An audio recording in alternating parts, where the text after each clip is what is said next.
നമസ്കാരം. കേരളത്തെ നടുക്കിയ മഹാദുരന്തമാണ് വയനാട്ടിലുണ്ടായിരിക്കുന്നത്.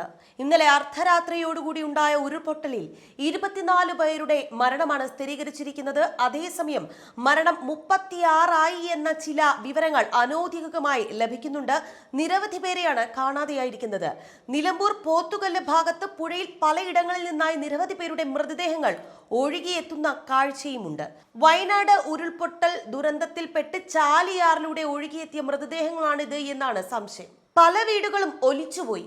പുലർച്ചെ 1:30-നും 4 മണിക്കുമായി ഉണ്ടായ 2 ഉരുൾപൊട്ടലുകൾ. മുണ്ടക്കൈ ചൂരൽമല പ്രദേശങ്ങളിൽ 2 തവണയാണ് ഉരുൾപൊട്ടൽ ഉണ്ടായത്. പ്രദേശത്ത് നിന്ന് 10-ലധികം മൃതദേഹങ്ങൾ കണ്ടെത്തിയതായിട്ടാണ് ആദ്യഘട്ടത്തിൽ വന്ന വിവരം. എന്നാൽ ഇപ്പോൾ മരണനിരക്ക് ഉയരുന്നു എന്ന് തന്നെയാണ് വ്യക്തമാകുന്നത്. ഇതിനോടകം തന്നെ 24 പേരുടെ മരണം സ്ഥിരീകരിച്ചു കഴിഞ്ഞു. പലരെയും കാണാനില്ല എന്ന് പറഞ്ഞ് ചാനലുകളിലേക്ക് പലരുടെയും ഫോൺ വിളികളാണ് എത്തിക്കൊണ്ടിരിക്കുന്നത്. ഞങ്ങളുടെ ഉറ്റവരെ കാണാനില്ല, അവരുടെ വീടുകൾ ഇപ്പോൾ മണ്ണിനടിയിലാണ് എന്ന് പറഞ്ഞ് പൊട്ടിക്കരയുന്നവരെയാണ് നമുക്ക് ശ്രവിക്കാൻ സാധിക്കുന്നത്.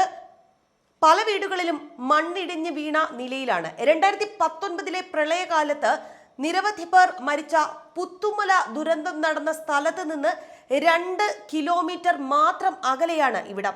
പുത്തുമല ദുരന്തത്തെക്കാൾ വലിയ ദുരന്തമാണ് ഇവിടെ ഉണ്ടാകുന്നത് എന്നാണ് ഈ ഘട്ടത്തിൽ നമുക്ക് മനസ്സിലാക്കാൻ സാധിക്കുന്നത്. ഇവിടെ വെള്ളാർമല സ്കൂൾ ഒന്നാകെ മണ്ണിനടിയിലായി കഴിഞ്ഞു.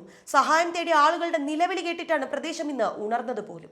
എന്താണ് സംഭവിക്കുന്നത് എന്ന് തിരിച്ചറിയും മുൻപേ പലരും മണ്ണിനടിയിലായി. നിരവധി പേർ പ്രദേശത്ത് കുടുങ്ങിക്കിടക്കുന്നു. പ്രദേശത്ത് തുടർന്ന കനത്ത മഴ തന്നെയാണ് വെല്ലുവിളിയായി മാറുന്നത്. സൈന്യം തിരച്ചിലിന് വരുന്നു എന്ന വിവരം കൂടി ഈ മണിക്കൂറിൽ പുറത്തു വരുന്നുണ്ട്. പക്ഷേ അവിടെ മഴ വെല്ലുവിളിയായി ഉള്ളതുകൊണ്ട് തന്നെ എങ്ങനെയാണ് രക്ഷാപ്രവർത്തനം സാധ്യമാക്കുക എന്ന ഒരു ആശങ്ക മുന്നിലുണ്ട്. ദേശീയ ദുരന്ത നിവാരണ സേനയുടെ 20 അംഗ സംഘം മുണ്ടക്കൈയിലേക്ക് പോയിട്ടുണ്ട്. പാലം തകർന്നതിനാൽ കൂടുതൽ രക്ഷാപ്രവർത്തകർക്ക് അവിടേക്ക് എത്തിച്ചേരാൻ സാധിക്കാത്ത സ്ഥിതിയാണ്.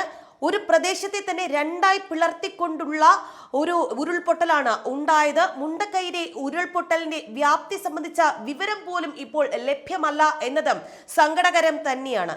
പോലീസും ഫയർഫോഴ്സും ജനപ്രതിനിധികളും നിലവിൽ ദുരന്തമുണ്ടായ സ്ഥലങ്ങളിൽ രക്ഷാപ്രവർത്തനത്തിന് നേതൃത്വം വഹിക്കുന്നുണ്ട്. വൈത്തിരി താലൂക്ക് വെള്ളേരിമല വില്ലേജ് മേപ്പാടി പഞ്ചായത്തിലായിട്ടാണ് ഉരുൾപൊട്ടിയത്. എയർലിഫ്റ്റിംഗ് സാധ്യതയാണ് രക്ഷാപ്രവർത്തനത്തിനായി ആദ്യം പരിശോധിക്കുന്നത്. എന്നാൽ അവിടുത്തെ അന്തരീക്ഷം, മഴ ഇതെല്ലാം വെല്ലുവിളിയായി മാറുന്നുണ്ട്. എയർലിഫ്റ്റിംഗ് അടക്കമുള്ള രക്ഷാപ്രവർത്തനങ്ങളിലേക്കാണ് നീങ്ങുന്നത് എന്ന് മന്ത്രി കെ രാജൻ പ്രതികരിക്കുകയുണ്ടായി.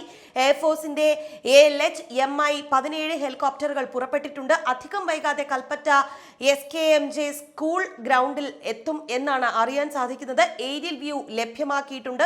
എയർലിഫ്റ്റിംഗ് സാധ്യമായ എല്ലാ ഭാഗത്ത് നിന്നും പ്രവർത്തനങ്ങൾ നടത്തും. പാലം തകർന്നത് കൊണ്ട് തന്നെ എയർലിഫ്റ്റിംഗ് മാത്രമാണ് മുന്നിലുള്ള ഒരു പോംവഴി എന്ന് പറയുന്നത്. NDRFന്റെ ഒരു സംഘം ദുരന്ത ഭൂമിയിൽ എത്തിക്കഴിഞ്ഞു. 2 സംഘം കൂടി തിരിച്ചിട്ടുമുണ്ട്. ഡിഫൻസ് സെക്യൂരിറ്റി ടീമിന്റെ 2 സംഘവും പ്രദേശത്തേക്ക് എത്തിച്ചേരുന്നുണ്ട്.